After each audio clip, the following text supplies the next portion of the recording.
So Donald Trump is now the odds-on favorite to be President of the United States in 2025. I know that lead sentence was also the headline, but I wanted you to read it one more time just to let it really settle in the all-noggin before pressing forward. A twice impeached, disgraced loser who was schlonged in the 2020 election tried to stay in power against the will of the people, and then came 10 cowardly Republican senators away from being disqualified from ever running for office again.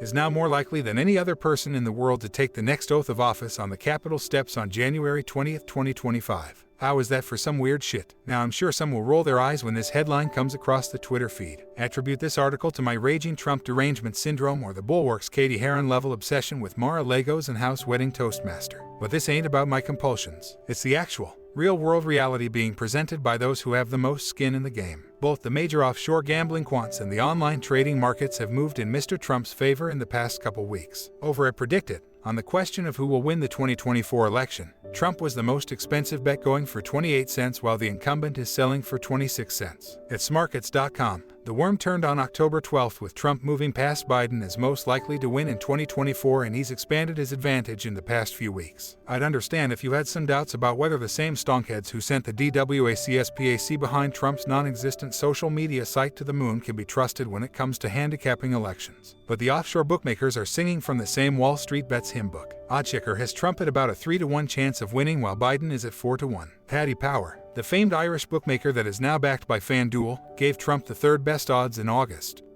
but now has him in pole position. BetOnline.ag is even more bullish on the former guy, putting his odds at plus 250, with Biden at plus 350. So I'm not a big politics gambler and hadn't realized this sea change had happened over the past few weeks until I went looking for it after this disturbing realization came to me mid-shower the other morning.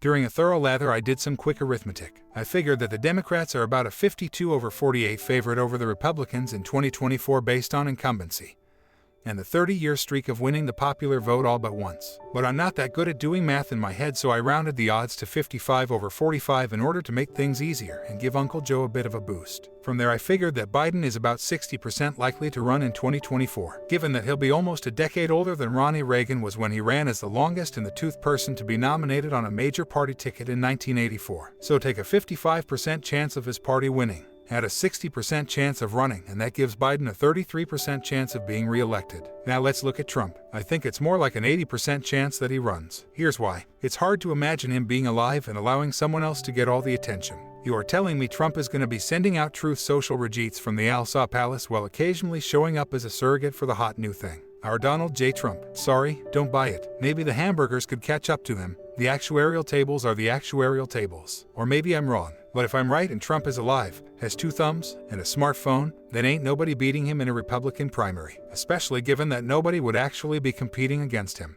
So take the 45% chance of his party winning and match it to the 80% chance that he's the nominee, and even with the lowball estimate for the GOP's chances, Trump still has a 36% chance of doing the Grover Cleveland deal, which is better odds than Biden. So what's the point of this exercise, besides a little post-Halloween fright? It's a wake-up call that people should start taking really fucking seriously the notion that a guy who incited a deadly mob on the Capitol in an attempt to overthrow our democracy is the frontrunner to become president again. Once that reality is accepted, there ought to be a lot of downstream considerations being made by different participants in our politics. The Democrats might want to focus more on competency and broadening their appeal, rather than participating in an internecine murder-suicide over how many trillions of dollars they spend. In addition, they might also want to consider focusing on the problems that people tell pollsters they care about, rather than on the whims of DC interest groups. The media should probably start treating Donald Trump like the frontrunner he is, rather than a drunk uncle whose deranged ravings can be ignored unless it's convenient or there's a hole in the D block.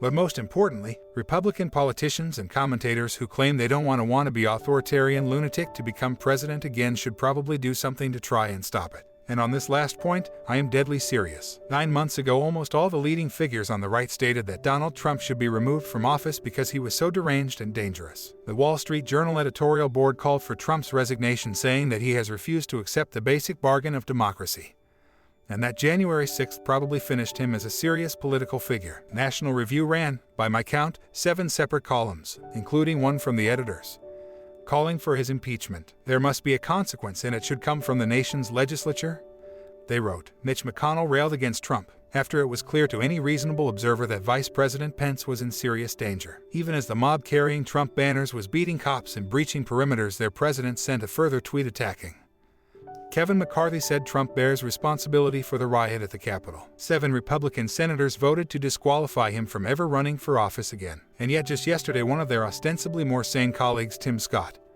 a potential presidential candidate in his own right, preemptively endorsed Trump for 2024. Why, God, why? The Atlantic ran a silly, made-for-Twitter column over the weekend about how never-Trumpers should support anti-vaxxer-in-chief Ron DeSantis now, because he's better than the bad Orangina. And I guess that's true in the most narrow and literal sense. I mean, having a rabid raft of fire ants build a nest inside my ass is also preferable to President Trump Part 2, but I'm not sure a TD Sir endorsing butthole fire ants will have a major impact on the Republican primary electorate. So rather than turning to us never-Trumpers to save the hot mess that is the GOP, maybe the DeSantis 2024 movement should start with all the people who supported Trump in 2016 and 2020, but then, when they thought the coast was clear, called for his impeachment a few weeks later. Maybe those guys could show some balls and start a concerted effort to defeat Trump. But of course, the question answers itself. Because if Republicans in good standing don't do anything to change the current dynamic and instead continue their strategy of owning the libs while secretly praying that their God King gets a move onto his eternal reward, well, then we're going to be repeating the same nightmare that engulfed us for the past half-decade all over again. So here's my message both to the cowards who know better and to the people of goodwill who put it on the line because they care about our constitutional republic. Right now, today, Donald Trump is the favorite to win the presidency again. If you don't want that to happen, then start acting like it.